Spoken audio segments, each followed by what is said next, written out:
শাহে এনায়েতপুরী রহমাতুল্লাহ আলাইহি আফসোস করে একটা কথা বলেছিলেন। সেই কথাটা কি?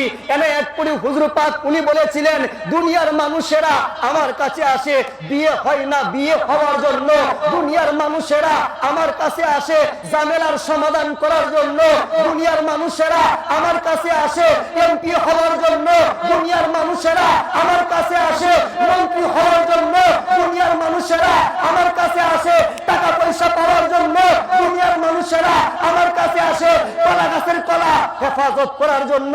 কিন্তু আমি এনায়েতপুরীকে আল্লাহ যেই উদ্দেশ্যে পাঠাইছেন সেই উদ্দেশ্য হলো এই দুনিয়ার মানুষের সাথে আল্লাহর কানেকশন ঘটিয়ে দেওয়া, এই দুনিয়ার মানুষের অন্তরে আল্লাহ পাকের মহব্বতের বাতি জ্বালিয়ে দেওয়া, এই দুনিয়ার মানুষের অন্তরে আল্লাহ রাসূলের মহব্বতের বাতি জ্বালিয়ে দেওয়া। কিন্তু আমরা বড় নাফরমান হয়ে গেলাম। ব্যবসার উন্নতির জন্য মুর্শিদের কাছে আসলাম, বিয়ের জন্য মুর্শিদের কাছে আসলাম, সম্মান পাওয়ার জন্য মুর্শিদের কাছে আসলাম।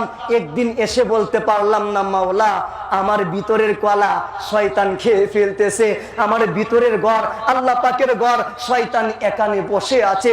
আমি তো জীবন পার করে দিলাম, মাওলার দিদার কোনোদিন পাইলাম না, রাসূল পাকের ইশক কোনোদিন পাইলাম না, রাসূল পাকের মহব্বত অন্তরে ধারণ করতে পারলাম না। হে আমার বাবাজিরা, আল্লাহ পাক রব্বুল আলামিন যেই উদ্দেশ্যে আপনাকে পাঠিয়েছেন, সৃষ্টি করেছেন, আমাকে পাঠিয়েছেন, উদ্দেশ্যে পাঠিয়েছেন, সেই উদ্দেশ্য হচ্ছে মাওলার সাথে প্রেম করা, মাওলার সাথে মহব্বতের কানেকশন করা। এই কানেকশন করতে গেলে রাতের পর রাত জাগরণ থাকতে হয়, কানেকশন করতে গেলে রহমতের টাইমে উঠে ইয়া আল্লাহু ইয়া রহমানু ইয়া রহিম বলে আল্লাহকে ডাকতে হয়। এই কানেকশন করার জন্য 5 ওয়াক্ত নামাজের পরে, বিশেষ করে এশারের নামাজের পরে আমার রাসূল আকরামের উপর দরুদ শরীফ পড়ে হুজুরে আকরামের মহব্বতে আপনাকে আমাকে চোখের পানির মাধ্যমে দরুদ শরীফ নজরানা দিতে হয়। এই আল্লাহ এবং রাসূলের কানেকশন হওয়ার জন্য আপনাকে আমাকে 5 ওয়াক্ত নামাজের পাশাপাশি তরিকতের আমল, তরিকতের ওজিফাগুলো